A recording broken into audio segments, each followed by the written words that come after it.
अस्सलामुअलैकुम दोस्तों, अज की वीडियो आ कुरबानी वाले जानवर आ। मैं क्या दोस्तों दिखा लदा, जे किसी ने खरीदने हो तो खरीद लवे।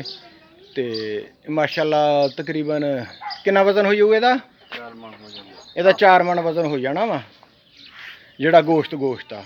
मैं हुण ਇਹਦੇ ਤੁਹਾਨੂੰ दंद भी दिखा लदा। माशाअल्लाह बहुत खूबसूरत चौलिस्तानी नस्ल का वच्छा वा, धन्नी का वच्छा जिन्होंने कहते होंगे। आ दंद देख लो, दंद हाली आ देखो प्योर दोंदा वच्छा वा माशाअल्लाह बहुत खूबसूरत। चल आ दूजा भी दिखा दे। आ दूसरा वच्छा वा,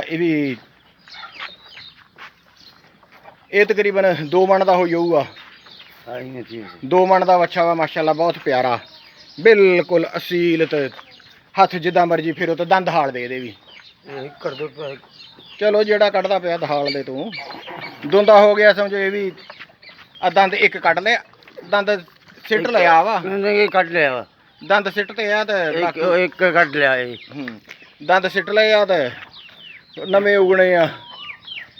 उग जाए ते इस तरह दी होर वीडियो देखने लिए सारे दोस्त मेरे चैनल को सबसक्राइब कर लो, नाल घंटी वाले बटन भी नप दो। जज़ाकुमुल्लाह खैर।